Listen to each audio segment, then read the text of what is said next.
우리 주님께서 다시 살아나셔서 죽음을 영원한 생명으로 바꾸시고 우리에게 참 회복을 허락하셨습니다. 우리 주님이 우리의 모든 이 땅과 세계도 회복하실 것을 기대하며 이 시간 우리 주님을 의지하며 찬양하며 이 부활의 기쁨을 누리길 원합니다.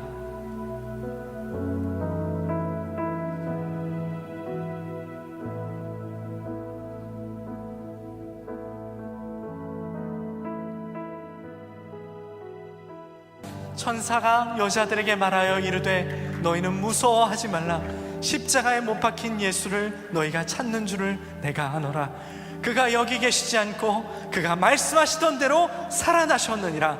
와서 그가 누우셨던 곳을 보라. 다만 우리가 이 땅 가운데의 삶이 아니라 영혼의 삶을 바라보게 하시는 그 주님께 우리가 이 시간 기쁨과 감사로 나아가길 원합니다. 저와 여러분이 이 모든 일의 주인이 된 줄로 믿습니다. 할렐루야!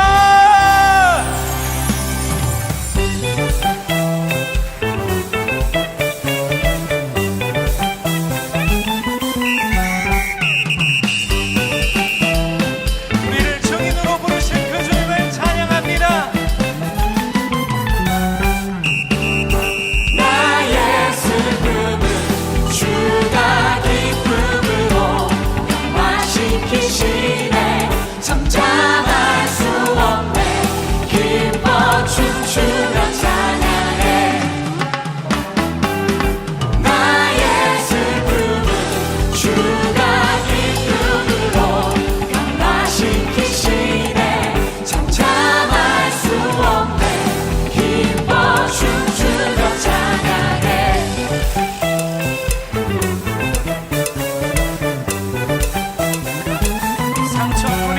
상처뿐인 내 영혼 우리를 회복해 하셨지. 위로해 주셨네.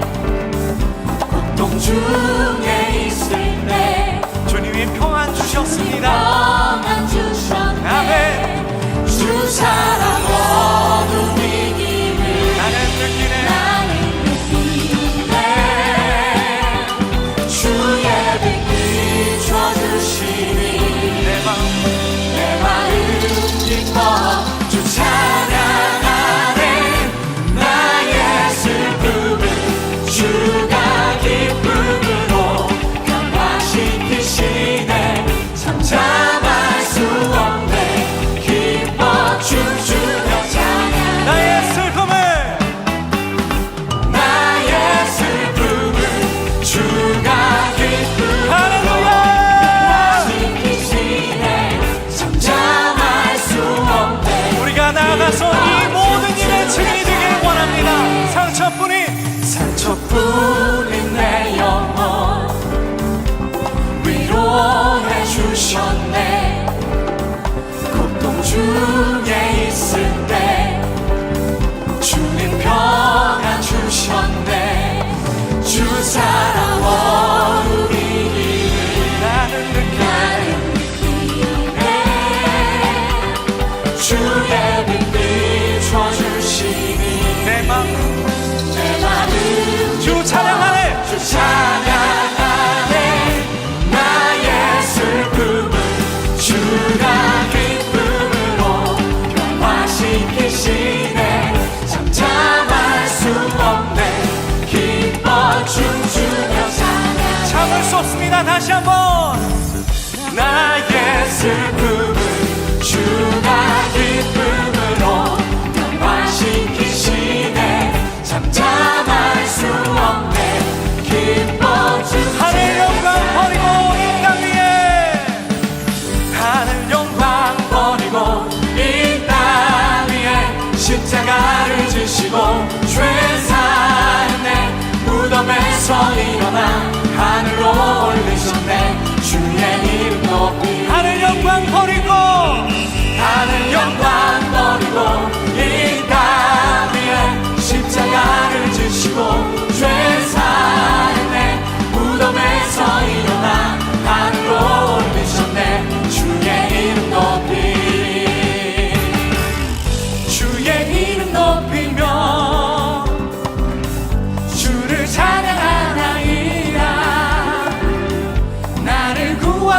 오신 주를 기뻐하나이다. 다시 한번 주의 이름 높이며 주를 찬양하나이다. 나를 구하러 오신 주를 기뻐하나이다. 하늘 영광 버리고 이 땅 위에 십자가를 지시고 죄사함의 무덤에서 일어나 하늘로 올리셨네. 주의 이름 높이리. 우리 목소리로 하늘 영광 버리고 이 땅 위에 십자가를 지시고 죄사함의 무덤에서 일어나 하늘로 올리셨네. 주의 이름 높이리. 하늘 영광 버리고 하늘 영광 버리고 이 땅 위에 십자가를 지시고 죄사함의 무덤에서 일어나 하늘로 올리셨네. 주의 이름 높이리. 주의 이름 높이리. 주의 이름 높이리. 주의 이름 높이리. 주의 이름 높이리. 우리는 이 모든 일에 증인 삼으신 주님을 찬양합니다. 그가 여기 계시지 않고 사랑하셨다 말씀하셨습니다. 시간 우리가 주님을 기쁨으로 예배합니다. 할렐루야.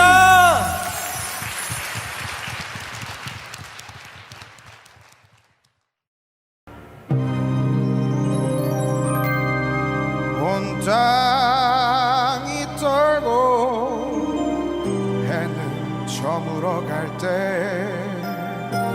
함께 걷던 자들 구세주 못 막았네. 사탄은 그가 승리한 줄 알지만 최후의 승리자가 누군지 알고 있지 못했네.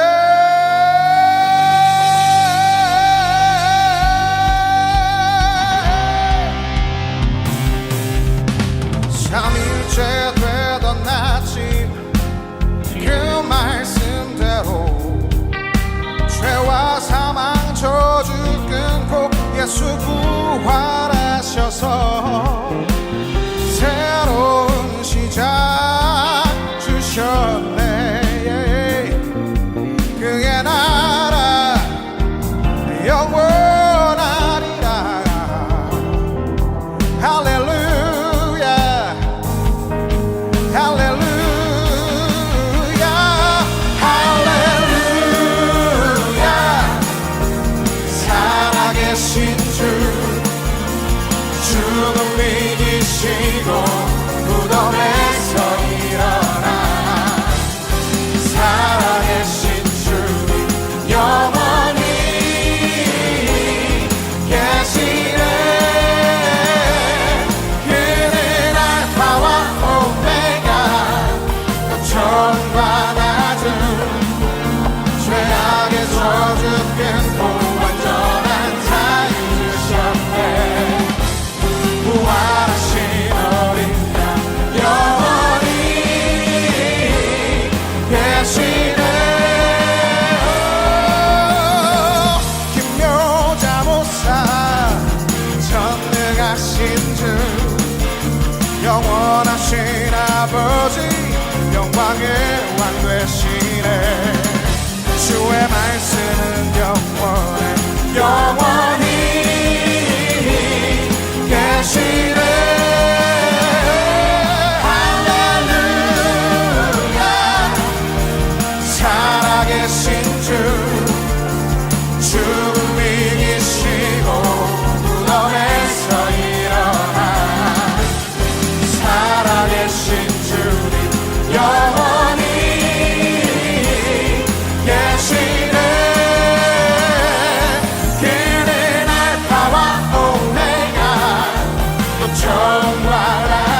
받아준 죄악의 저주 끊고 완전한 자유 주셨네. 부활하신 어린 양 영원히 계시네. 할렐루야 살아계신 주. 할렐루야 살아계신 주.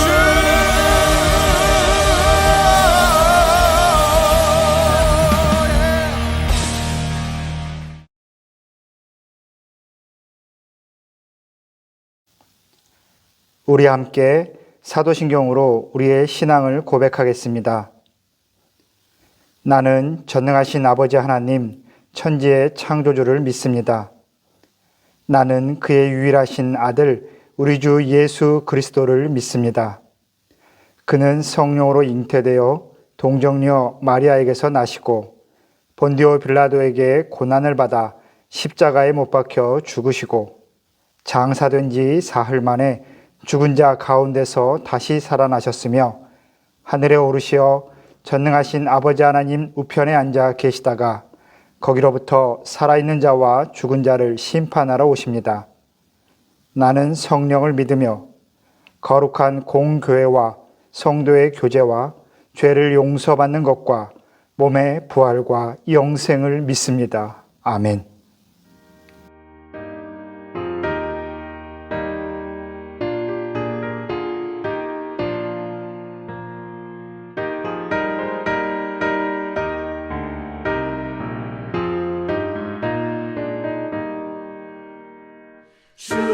주님께 영광 다시 사신 주 사망 권세 모두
예수께서 이르시되 나는 부활이요 생명이니 나를 믿는 자는 죽어도 살겠고 무릇 살아서 나를 믿는 자는 영원히 죽지 아니하리니 이것을 내가 믿느냐. 이르되 주여 그러하외다. 주는 그리스도시요 세상에 오시는 하나님의 아들이신 줄을 내가 믿나이다. 죽음을 이기시고 부활하신 하나님의 독생자 예수님, 주님을 믿는 성도들이 오늘 아버지 하나님 앞에 온라인이지만 예배와 찬양을 올려드리오니 기뻐 받아 주시옵소서. 이 시간 죄악된 모습이 있다면 깨끗이 씻어 주님 앞에 내려놓기를 간절히 원하옵나이다. 저희들의 이기심, 자기 생각이 옳다고 믿는 모든 것을 회개하오니 용서하여 주시옵소서. 오로지 하나님 말씀만이 진리이고 우리의 죄를 속하기 위하여 이 땅에 오셔서 생명의 길이 무엇인지를 알려주시고 참혹한 고통과 사망까지 이겨내신 우리 구주를 더욱 찬양합니다. 주님, 저희에게 남겨주신 성령의 인도하심으로 우리들의 인생이 하나님의 길로 승리하게 하옵시고 아직 고백하지 못한 죄악이 있으면 주님의 보혈로 씻어주시어 우리의 허물을 용서함으로 자유롭게 하시고 새 삶의 용기와 힘을 허락하옵소서. 저희들은 주님의 나라에서 영생할 것을 믿으며 연약한 우리 모두의 심령의 부활의 신앙을 굳게 심어 아직도 그리스도를 모르는 이웃들에게 우리가 귀감이 되어 모두 주님께서 승리하신 길을 온전히 걷게 하옵소서. 하나님 아버지, 코로나 감염으로 인하여 세계 각곳에서 두려움에 떨며 질병과 싸우고 있습니다. 이때 우리가 기도로 하나님께 더욱 나아가게 믿음을 공고하게 하옵시고 믿음의 사람들이 예수 부활과 같이 승리하였노라고 외칠 수 있게 하옵소서. 이 시간에도 코로나 방역을 위하여 헌신하는 의료진과 관계자들에게도 사명을 잘 감당하게 부족함이 없는 은혜를 주시옵고 경제적으로 어려움을 당하고 있는 이웃들에게도 물질과 일터의 진로를 열어 회복되기를 소망합니다. 한편 믿는 사람들이 먼저 이 코로나 사태가 하나님께서 우리에게 주시는 교훈이 무엇인가를 깊이 묵상하여 과거의 우리의 잘못된 관행이 무엇이며 주님을 믿는다고 하면서 무엇을 먹을까, 무엇을 입을까, 우리들의 자녀가 중심이고 이웃보다 내 중심의 사고에서 벗어나지 못하였던 우리의 적나라한 모습을 보고 있습니다. 또한 자기의 생각과 지향점이 다르면 말씀의 가르침을 떠나 적대시하고 청산 대상으로 보는 이러한 정치 편향적 우리나라의 안타까운 현실을 바라봅니다. 교회를 다니며 믿음의 사람들이라는 우리들이 누가복음을 믿는 것이 아니라 내가 복음을 만들어 하나님의 말씀을 너무나 왜곡하고 있지는 않은가요? 우리가 하나님의 말씀에 비추어 늘 자기 자신을 되돌아보아야 함에도 관행, 세상적 질서, 현실적 한계를 핑계로 정신적 나태함에 깊이 빠져있지 않은가요? 주님, 이 부활의 엄청난 사실 앞에 우리들도 정신적 사망에서 깨어나 부활이요 생명이신 예수님 앞에 다시 설 수 있도록 인도하여 주시옵소서. 우리 모두 진정 하나님의 사람으로 불리어서 주님의 부활의 산 증인이 되게 하옵소서. 우리가 먼저 내 자녀보다 타인의 자녀의 아픔을 보게 하옵시고 내 밥그릇보다 이웃의 고통을 먼저 보게 하옵시고 우리의 믿음이 자신의 배를 먼저 채우고 남은 것으로 이웃을 생각하는 부스러기 믿음이 되지 않게 하옵소서. 무엇보다 이 부활을 깊이 묵상하며 주님의 아픔과 고뇌가 내 것으로 와닿게 하옵소서.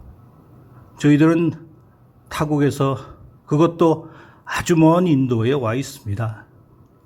적은 수가 모여 예배를 드립니다. 주님이 목적하신 뜻이 이곳에 있다고 믿습니다. 주님, 오늘 부활의 메시지를 들고 단위에 서시는 라보성 목사님을 성령으로 붙들어 주시고 진리의 말씀으로 성도들이 열린 마음으로 받게 하시어 신앙이 깨어나는 역사가 있게 하옵소서. 한편으로 보이지 않는 곳에서 헌신하는 우리 성도들의 손길도 기억하실 줄 믿습니다. 또한 열악한 환경에서 인도 선교를 위하여 헌신하시는 선교사님들의 간절함을 들으시고 하나님의 역사가 인도 땅에 이루어져 인도인 모두가 하나님의 말씀을 사모하기를 원합니다. 저희의 허물과 죄악 때문에 참혹한 죽음과 그리고 부활하신 예수 그리스도의 이름으로 간절히 기도드립니다. 아멘.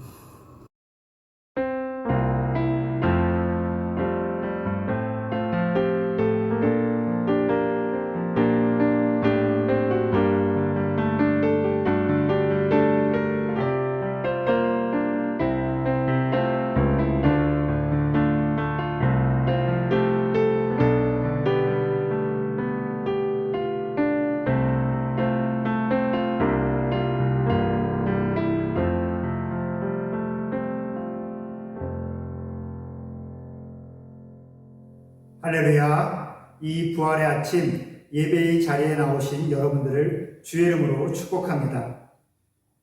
오늘도 말씀에 앞서 우리 함께 가슴에 손을 얹고 기도하겠습니다.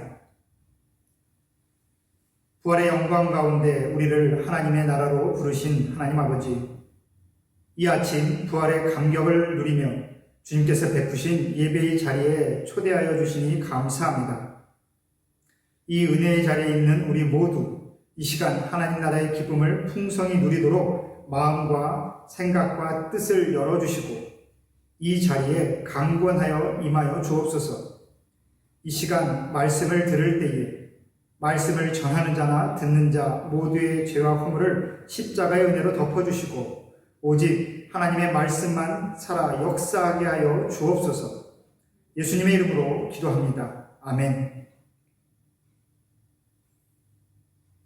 오늘 우리에게 주신 하나님의 말씀은 마가복음 16장 1절부터 11절까지의 말씀입니다. 제가 말씀을 읽겠습니다.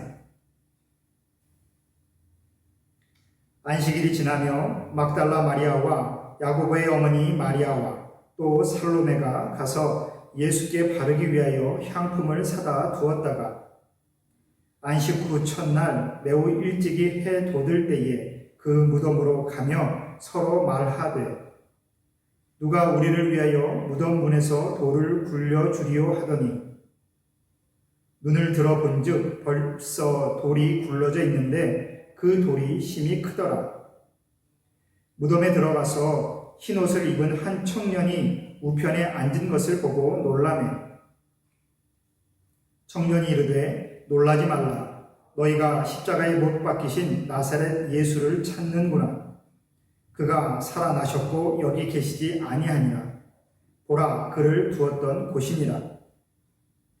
가서 그의 제자들과 베드로에게 이르기를 예수께서 너희보다 먼저 갈릴리로 가시나니 전에 너희에게 말씀하신 대로 너희가 거기서 배우리라 하라 하는지라. 여자들이 몹시 놀라 떨며 나와 무덤에서 도망하고 무서워하여 아무에게 아무 말도 하지 못하더라. 예수께서 안식 후 첫날 이른 아침에 살아나신 후 전에 7 귀신을 쫓아내어 주신 막달라 마리아에게 먼저 보이시니 마리아가 가서 예수와 함께하던 사람들이 슬퍼하며 울고 있는 중에 이 일을 알리매 그들은 예수께서 살아나셨다는 것과 마리아에게 보이셨다는 것을 듣고도 믿지 아니하니라. 아멘.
할렐루야. 부활의 감격을 품고 예배의 자리에 나오신 모든 분들에게 우리 하나님의 선하심과 인자하심이 충만히 임하기를 다시 한번 축복합니다.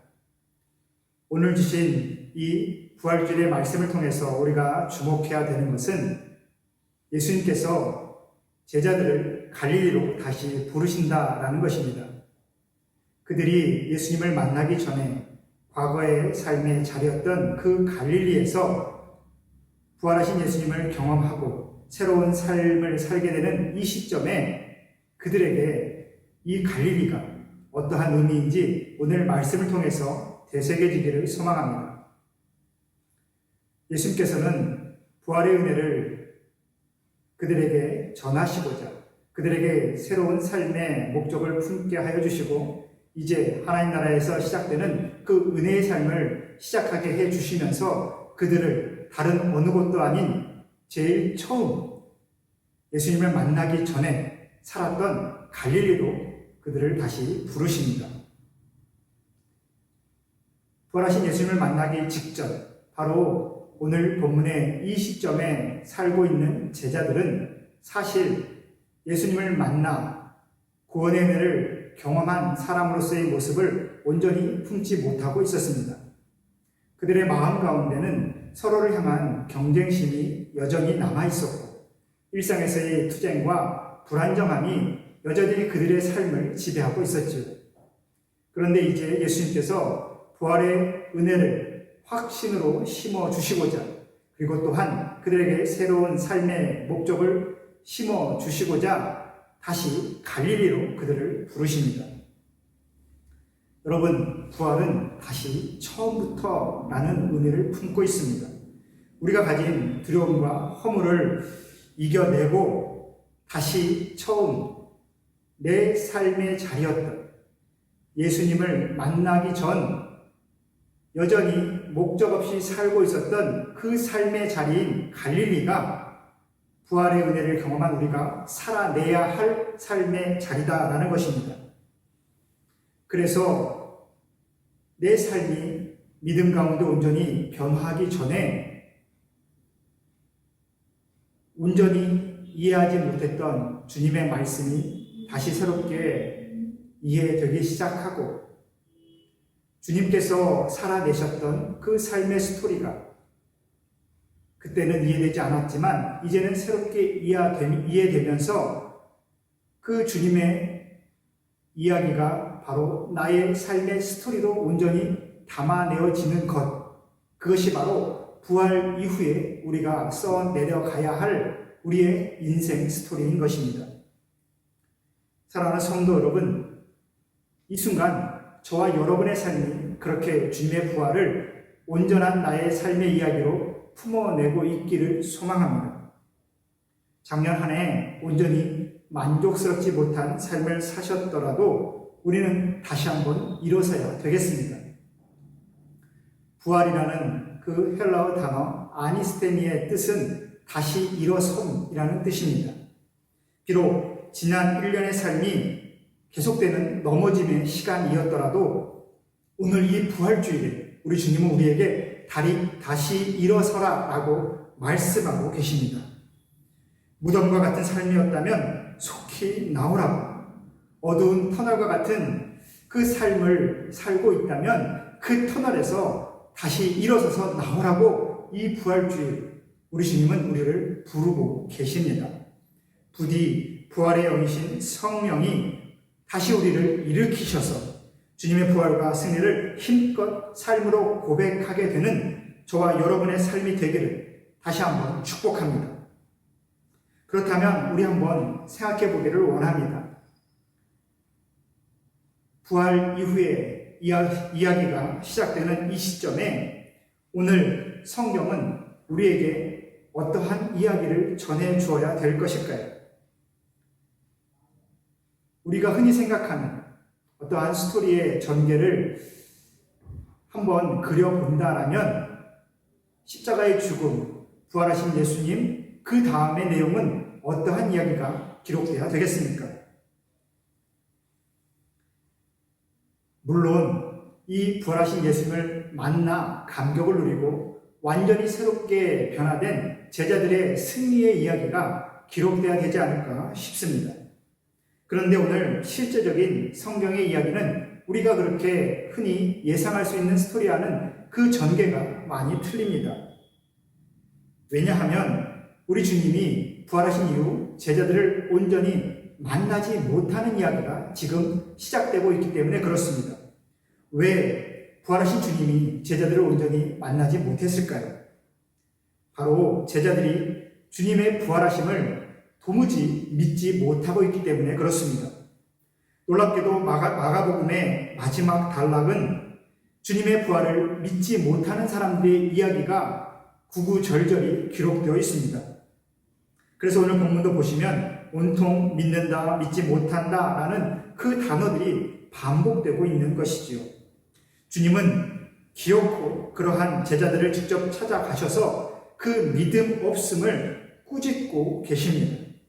물론 오늘 본문 16장의 제일 마지막 절 19절 20절의 말씀은 다시 한번 마음을 다잡은 제자들이 열심히 복음을 전파하였다라는 은혜로운 이야기로 마무리되긴 합니다.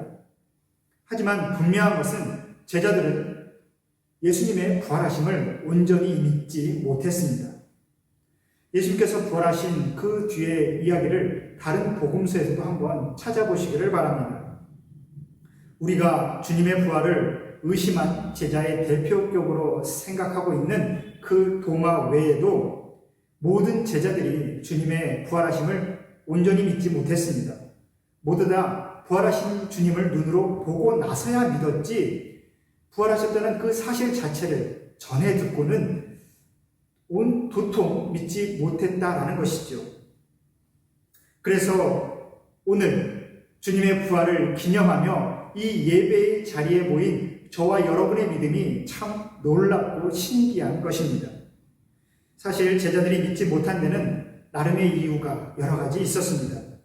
그것이 워낙 놀라운 일이기도 했지만 그 부활하심의 역사를 제일 처음 증언한 사람도 그들은 믿지 못했기 때문에 그렇습니다.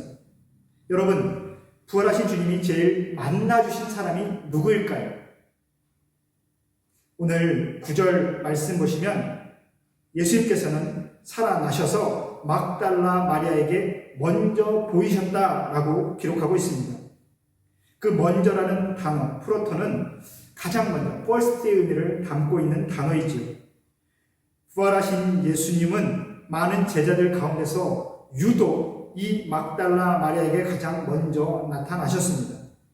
본문에 그 이유가 나와 있진 않지만 우리가 한번 추측해 볼 수 있을 것 같습니다.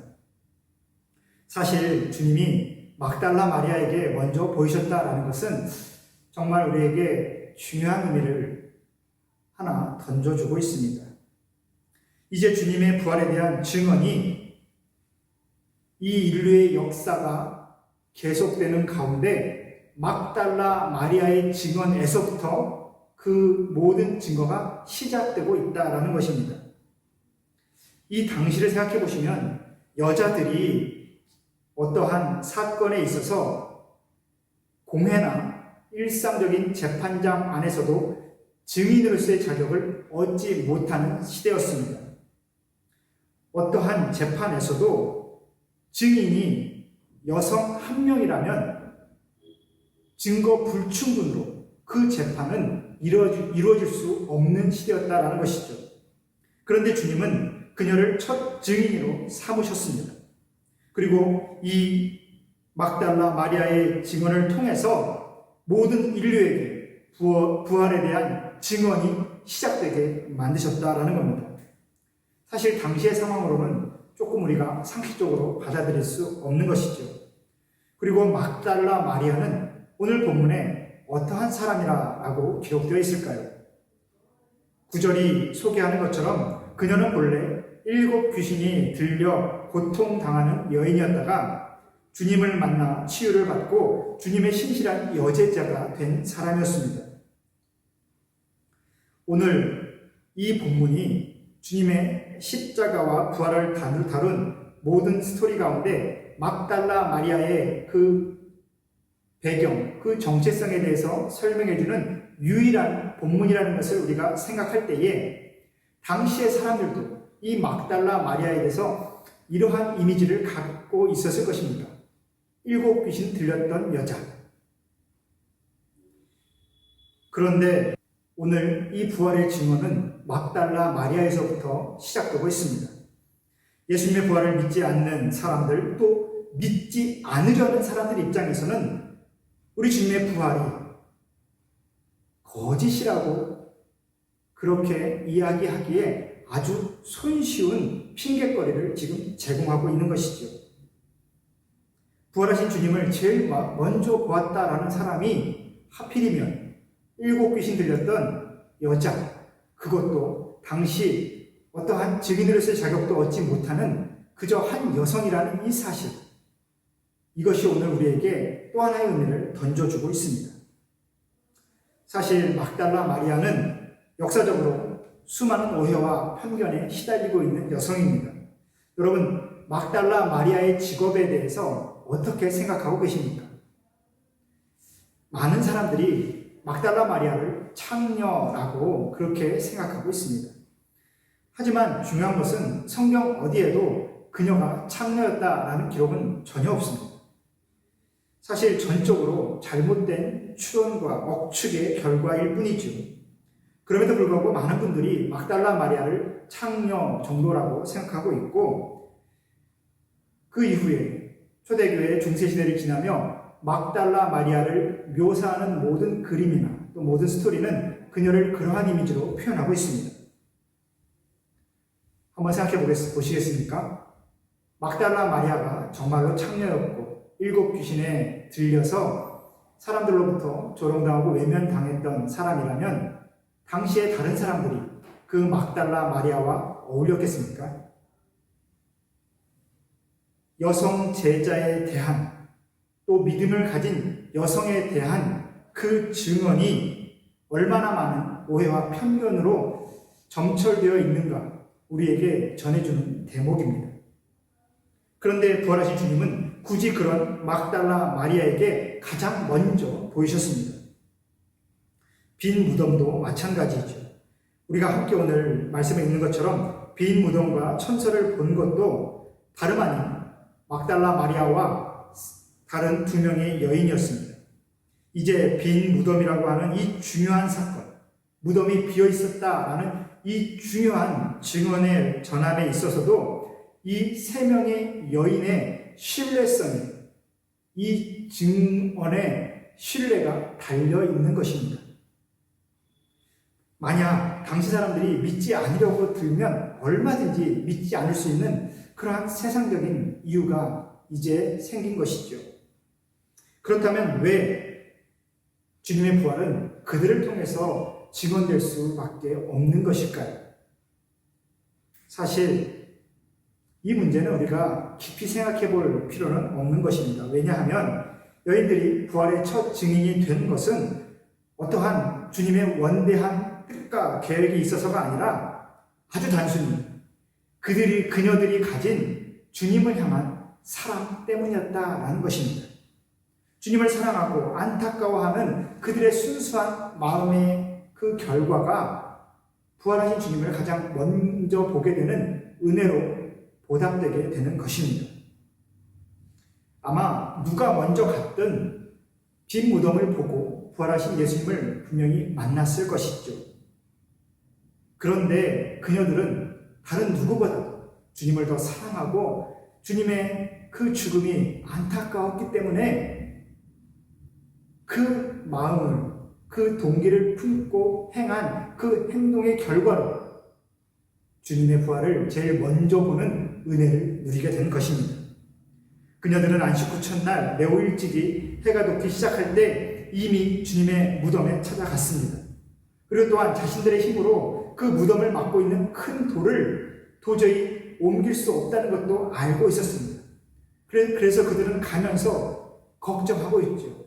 주님을 한번 봐야 되는데, 우리 주님의 그 시신의 상태를 우리가 봐야 되는데, 그래서 그 찢겨진 그 몸에 우리가 조금 향유도 좀 바르고 또 시신이 조금 더 오래 보존되고자 뭔가 우리가 좀 준비를 해야 되는데, 좀 하고 싶은데, 그래서 우리가 그곳에 꼭 가야 된다라는 그 마음으로 주님의 그 무덤을 그녀들은 찾아가고 있는 것입니다.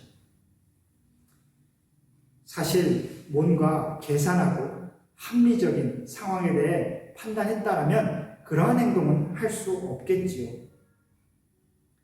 그저 뭔가라도 해야 된다라는 그 안타까움 때문에 그녀들은 지금 이렇게 이른 아침 주님의 무덤으로 찾아가고 있는 것입니다. 그리고 결국 그녀들은 빈 무덤과 천사를 만나게 되었습니다.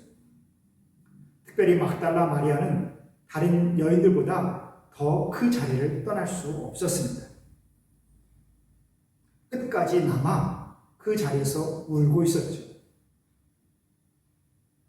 그녀는 무덤 밖에 서서 사라진 주님의 시신을 걱정하면서 하염없이 눈물을 흘리고 있었고, 그때에 거기서 자신을 부르는 천사의 음성을 듣습니다. 예수님께서 갈릴리로 이미 가셨다라고, 그리고 살아 생전에 부활한 이후 갈릴리에서 만나자던 그 주님의 말씀대로 이제 갈릴리에서 너희는 만날 수 있게 될 것이라고, 그렇게 전하는 천사의 음성을 그녀는 듣고 말았습니다. 그것은 그녀의 믿음이 대단해서가 아니지요. 다만 그녀가 무덤가를 떠나지 못하고 그 애끓는 사랑의 마음에, 안타까운 마음에 그저 울고 있었기 때문에 시간의 흐름상, 상황상 그렇게 천사를 만난 것 뿐입니다. 그런데 주님은 그러한 안타까움 가운데 있는 그녀에게 지금 다시 돌아오셨습니다. 그리고 그녀를 만나주시고 그녀를 통하여 부활의 소식을 전하고자 하시는 겁니다. 사랑하는 성도 여러분, 막달라 마리아는 주님을 전심으로 사랑했습니다. 그리고 주님을 따랐지요. 다른 어떤 이유나 어떠한 계획이나 야망이나 어떠한 비전을 가지고 주님을 따른 것이 아니라 그저 그 주님 자체가 그녀의 삶의 목적이었고 비전이었고 소망이었습니다. 그래서 주님이 십자가에 못 박혀 돌아가실 때에도 그 곁을 지켰고, 주님의 시신을 내려 새 무덤에 모실 때에도 그녀는 그 주님의 시신을 따라 어디든지 따라 나섰던 것입니다. 자기 나름의 수많은 이유와 동기를 가지고 주님을 따랐던 제자들, 그러면서 더 존귀한 자리에 어떻게 하면 앉을 수 있을까 고민하면서 또 사람들로부터 인정받고자 노력했던 모든 제자들은 결코 가지 않았던 그 자리에 그녀는 주님과 함께 있었고, 모든 것이 다 끝났다라는 그 절망의 순간에도 여전히 주님의 곁에 머물러 있었습니다. 그렇기 때문에 부활하신 주님께서 그녀를 찾아가시고 그녀의 입술을 통해 부활을 증언하도록 이끌어 가시는 겁니다. 여러분, 우리 주님의 그 행동, 막달라 마리아를 먼저 만나셨던 그 행동에는, 그 계획에는 분명히 이유가 있습니다.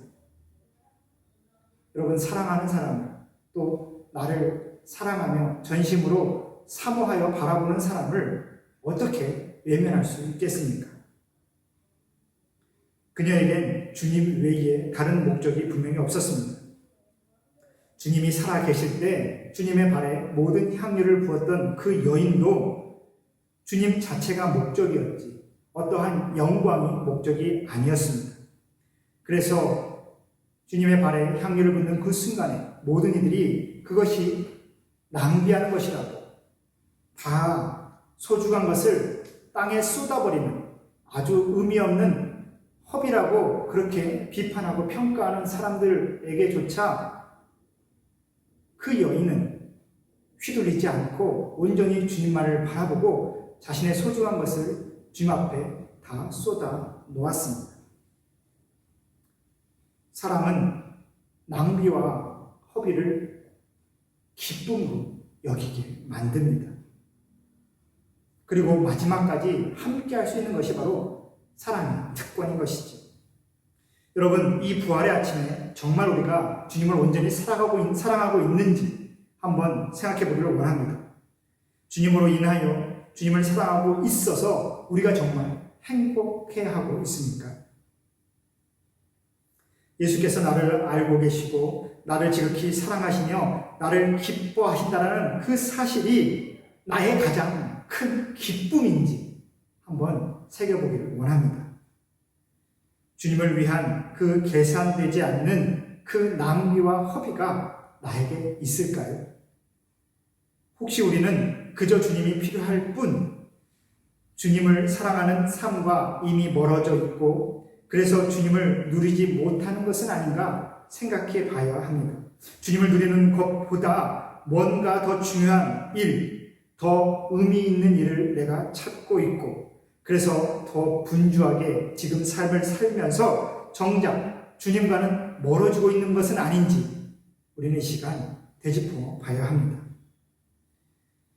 여러분, 지금 막달라 마리아는 무슨 의미 있는 일이나 영적인 일이나 거룩한 일을 하고 있는 것이 아닙니다. 그저 주님을 사랑하는 것 뿐이고 그래서 주님을 찾아간 것입니다.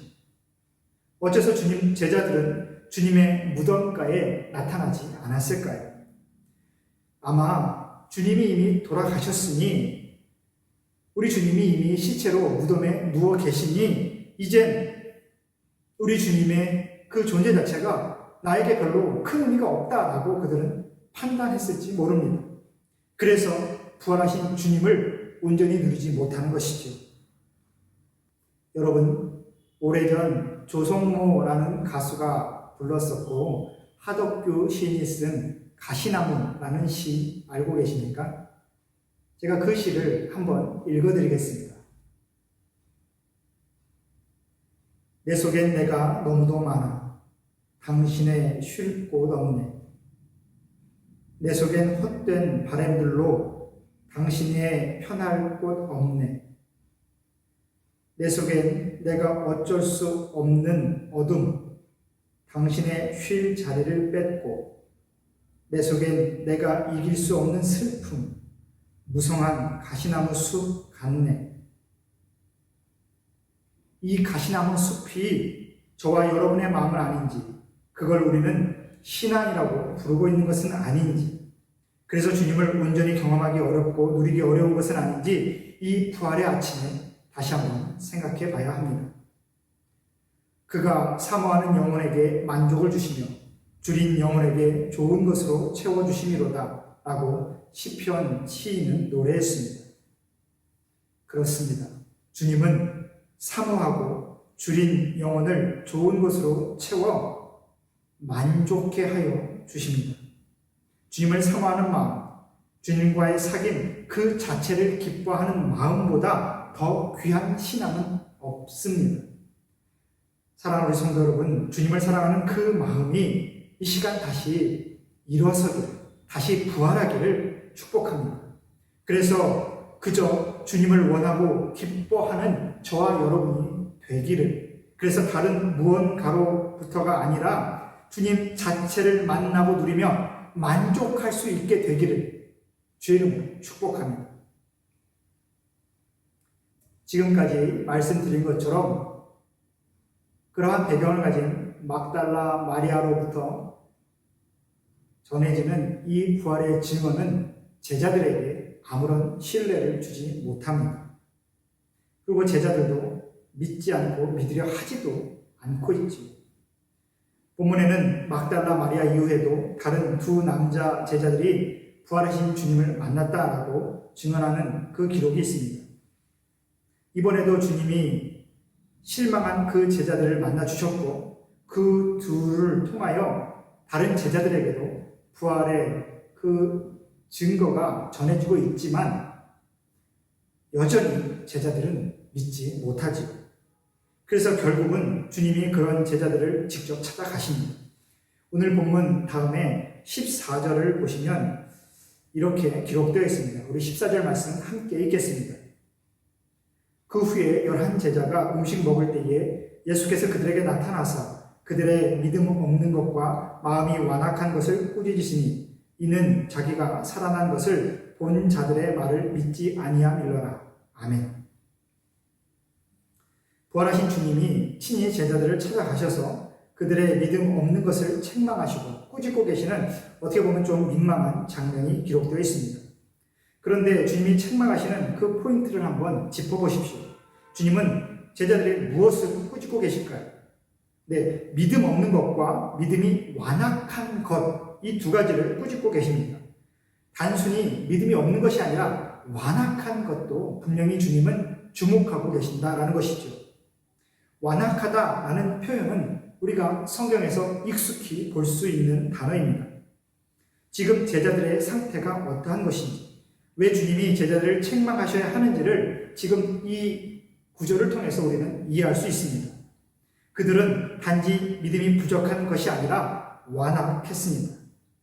언젠가 말씀드린 것처럼 믿음은 내 의지로는 한계가 있는 것이지만 비자발적인 어떠한 상태에서 성립되는 것이 바로 믿음입니다. 믿고 싶다고 다 믿어지는 것도 아니고 내가 믿어야지 라고 해서 생기는 것이 신앙이 아니다라는 것이죠. 분명히 믿음은 우리 의지를 넘어서는 것이고 내가 내 마음대로 결정할 수 없는 것입니다. 그런데 믿음이 그런 것이라면 주님이 제자들을 책망하시는 것 자체가 이상한 것이죠. 왜요? 부활이 믿어지지 않는데 어떻게 그들이 믿을 수 있겠습니까? 하지만 주님은 제자들을 향해 단순히 믿음이 없다고만 하지 않으시고 그들의 마음이 완악하다라고 말하고 계십니다. 믿음이 없는 것과 완악한 것은 아주 분명한 차이가 있습니다. 이 마음이 완악하다라는 표현을 문자 그대로 옮기면 마음이 단단하다, 마음이 무거워졌다라고 해석할 수 있습니다. 마음이 굳어져서 외부의 자극이 들어갈 수 없는 상태. 그래서 이 마음이 자기의 의와 그 고집으로 가득 차서 아주 무거워진 상태가 바로 완악해진 상태입니다. 주님은 제자들의 마음이 무겁고 단단해져 있어서 부활에 대한 증언을 의지적으로 거부하고 있다라고 지금 지적하십니다. 주님의 비유 가운데 씨 뿌리는 비유 기억나십니까? 우리 주님은 말씀이 우리의 마음에 뿌려지는 그 상태를 비유로 말씀하시면서 4가지 상황에서 씨가 뿌려지는 그 결과를 우리에게 말씀해 주셨습니다. 그 중에 길가에 떨어진 씨는 결국 어떻게 되었습니까? 단단히 굳어져 있는 땅속으로 들어가지 못해서 곧 새들이 사탄이 와서 그 씨앗을 먹어버렸다라고 우리에게 가르쳐 주셨습니다. 말씀이 들어갈 수 없도록 단단해진 그 길가의 밭, 그것과 같은 상태가 되는 것이 바로 완악해진 마음의 상태입니다. 주님의 말씀이 들어가 그 속에 믿음이 생기고 그리고 그 믿음이 자랄 수 있는 가능성이 원천적으로 차단된 상태, 바로 그 상태인 것이죠. 복음서에 보시면 지금의 제자들 말고도 주님은 이 완악한 마음을 가진 이들을 책망하신 적이 있습니다. 마가복음 3장에 보시면 안식일에 회당에 들어간 주님께서 손이 마른 자를 치유하시는 장면이 나옵니다. 주님은 그를 고쳐주시기 전에 과연 주님이 안식일에도 사람을 고치시는가, 정말 예수님이 안식일에 무언가 노동이라고 생각하는 그 일을 하시는가라고 불꽃 같은 눈으로 주목하고 있는 사람들에게 이렇게 질문을 하십니다. 안식일에 선을 행하는 것과 악을 행하는 것, 생명을 구하는 것과 그 죽도록 놔두는 것, 어떤 것이 옳은 일이냐? 그러자 사람들이 뭐라고 대답했을까요? 네, 사람들은 대답하지 않았습니다. 왜냐하면 답을 이미 알고 있으면서 자기 스스로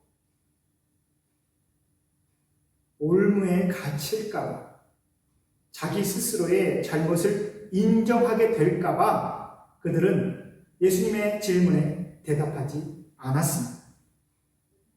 성경은 그때 주님이 그들의 마음이 완악하다라는 것을 보셨다라고 우리에게 가르쳐 줍니다. 이미 스스로 정한 결론이 있기 때문에 분명히 진리를, 사실을, 좋은 것을 알지만 자신의 귀와 마음을 닫아버린 그 단단한 마음을 우리 주님은 완악한 마음이다라고 지적하셨습니다.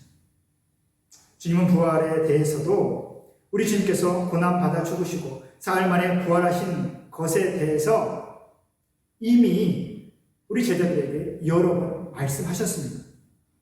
십자가의 길을 가시기 전에 3년 동안에 함께 살아가는 모든 순간 가운데 이미 그 부활에 대해서 여러 번 말씀하셨다라는 겁니다. 그러니까 제자들도 이미 모든 것을 알고 있었죠. 지식적으로 말입니다. 하지만 제자들은 예수님을 따르는 삶 가운데 자기만의 계획과 자기만의 욕망, 목표가 있었습니다. 그들은 자신이 그리는 그 미래의 청사진에 우리 주님이 단지 필요했을 뿐이지요. 정말 주님을 사랑하고 주님이 필요로 하는 그 삶을 살고자 주님과 함께한 것이 아니었던 것입니다. 주님이 전하는 복음을 믿고자 하는 마음이 있었던 게 아니라 자신들의 생각과 가치관을 우리 주님이 복음으로 지지해 주기를 그렇게 바랬던 것입니다. 사실 제자들은 부활을 믿지 못할 이유가 전혀 없는 사람들입니다. 왜냐하면 제자들은 이미 죽은 사람이 살아나는 것을 눈으로 보았고 경험도 했기 때문에 그렇습니다. 죽은 지 이미 나흘이 지난 나사로가, 그래서 썩은 시체의 냄새가 진동하는 그 무덤에서 사람이 살아나오는 것을 이미 그들은 경험했습니다. 그리고 우리 주님이 사흘 만에 부활하신다라는 것도 여러 번 그들에게 말씀하셨습니다. 그들이 예수님을 온전히 신뢰하고 따랐다라면 예수님의 말씀을 믿지 못할 이유가 없었죠. 하지만 그들은 믿지 못했습니다. 왜냐하면 그들이 생각하는 메시아, 그들이 생각하는 구원자, 주님이 이미 죽어버렸기 때문에 그렇습니다. 그들은 지금 믿지 못하는 게 아니라 믿지 않으려는 겁니다. 십자가에서 그토록 처참히 죽어간 그 사람이 온갖 사람들에게 조롱당하면서 수치를 당하며 죽어간 그 사람이 내가 원했던 구원자가 아니다. 내가 그토록 바랬고 내가 일생을 바쳐 따랐던 그 사람이 아니다. 라고 그들은 마음속에 단정하고 이미 자신의 마음에서 주님을 지워버렸기 때문에 그렇습니다. 그래서 그들은 십자가의 고난이 하나님께서 우리에게 보여주시고자 하는 진정한 삶의 영광이고 또한 그 십자가를 통한 은혜가 우리가 누려야 되는 가장 큰 영화로움이라는 그 사실을 그들은 외면하게 된 것입니다. 그래서 주님이 부활하셨다라고 그런 사실을 듣게 되었어도 설마 자신들을 빼고 7 귀신 들렸다가 나으니 그리고 그 당시의 사회에서 별로 인정하지 않는 한 여자, 그 여자 한 명을 통해서 그 모습을 보이셨다라는 그 사실도 그들은 믿을 수 없었고 믿고 싶지 않았다라는 것입니다. 여인들처럼 주님의 십자가와 무덤가에 한번 찾아가 보지도 않았던 그들은 아마 열등감을 인정하기 싫었을 수도 있습니다. 주님은 그들의 그 단단하게 굳어진, 완악해진 그 마음의 상태를 지금 꾸짖고 계십니다. 그리고 주님이 친히 그들에게 가셔서 그들의 그 단단해진 마음을 깨뜨려 버리시는 장면이 바로 오늘 본문입니다. 여러분, 믿음이 정말 중요하지만 저와 여러분이나 또한 모든 사람들에게 있어 믿음은 다 사실 거기서 거기입니다. 오죽하면 주님이 겨자씨만한 믿음 하나만 있어도 성령의 권능을 경험한다라고 말씀하셨겠습니까? 막달라 마리아가 사실 믿음이 엄청 좋아서 겨자씨 이상의 믿음이 있어서 부활하신 주님을 만난 것이 아닙니다. 그저 주님을 사랑하고 끝까지 한결같이 부드러운 마음으로 주님을 바라봤기 때문에, 그리고 그 마음이 이끄는 대로 행동했기 때문에 그는 그 은혜를 누리는 것입니다. 사랑하는 성도 여러분, 정말 중요한 것은 우리의 완악함을 깨닫고 주님의 도우심을 구하는 것입니다. 하나님의 은혜는 우리의 완악함을 부수는 하나님의 사랑의 표현입니다. 그것이 은혜인 것이죠. 그래서 은혜를 경험하면 경험할수록 우리 마음의 그 완악함, 그 단단함이 깨져나가게 되는 것입니다. 그리고 그 은혜가 오늘 우리 안에 있기를, 또 은혜를 향한 그 사모함이 우리 가운데 충만하기를 원합니다. 은혜로 마음이 부드러워지면 믿음이 부족하더라도, 머리로 이해되지 않아도 내 상식에 벗어나는 일이라도 주님 말씀에 순종할 수 있게 됩니다. 그리고 그 순종을 통해서 말씀의 능력을 경험할 수 있게 되면서 우리의 믿음은 다시 한번 자라게 되는 것입니다.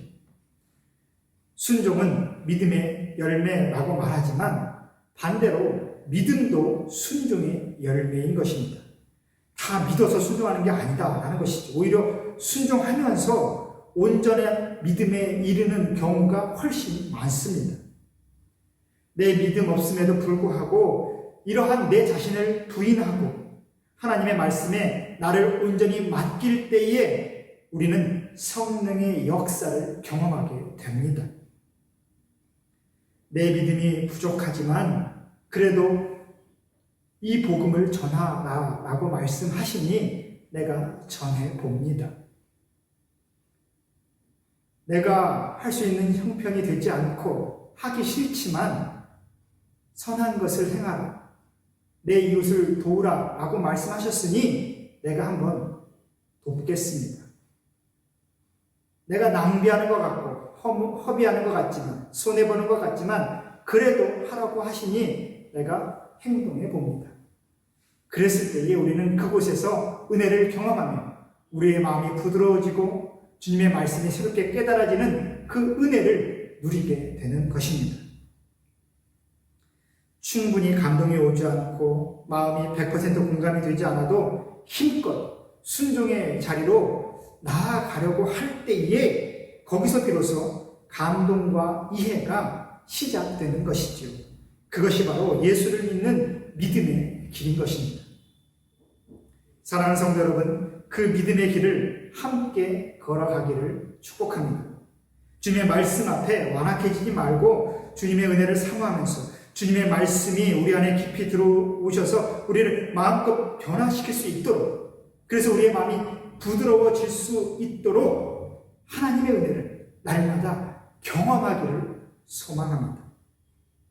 부활하신 주님과 함께하는 삶, 주님이 함께하셔서 부활의 능력이 경험되는 삶, 주님을 사랑하고 주님께 순종함으로 주님의 사랑의 계심을 내가 맛보고 또 그 복음의 진정한 기쁨을 온전히 누리는 저와 여러분이 되기를 다시 한번 주의 이름으로 축복합니다. 우리 함께 기도하겠습니다. 이 시간 부활하신 주님을 만날 수 있는 은혜를 주심에 감사드립니다. 늘 주님을 찾으며 은혜를 사모하지만 우리의 완악함으로 내가 만나고 싶은 주님을 내 의지로 찾고 있었음을 또한 고백합니다. 우리의 마음을 만져주셔서 부드럽게 만들어 가시는 우리 주님을 날마다 만나며 순종함으로 믿음을 더해가는 우리 모두가 되게 하여 주옵소서.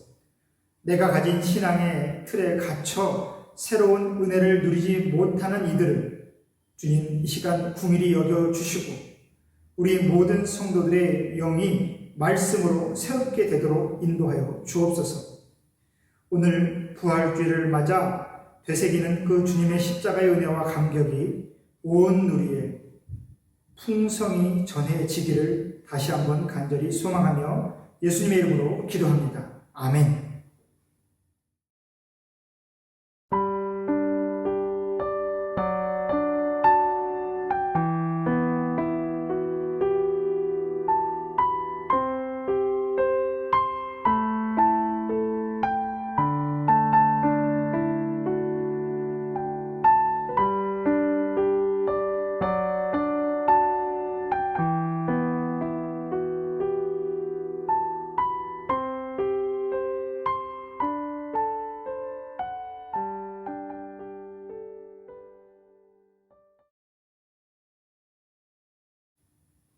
사랑과 은혜가 풍성하신 하나님 아버지, 오늘도 자신의 삶 속에서 더하신 하나님의 은혜에 감사하며 귀한 예물을 준비한 성도들이 있습니다. 그 손에 담긴 예물과 기도를 주목하여 주시고 그 마음의 소원이 응답되어 하나님의 함께하심이 이 땅에 충만히 증거되도록 모든 성도들의 삶의 자리에 복을 더하여 주옵소서. 자발적인 섬김과 나눔의 기쁨이 온전히 품어지며 내가 구원의 은혜 가운데 있다는 사실이 날마다 순간마다 경험되도록 우리 모든 성도들의 영을 이 시간 만져 주옵소서. 예수님의 이름으로 기도합니다. 아멘.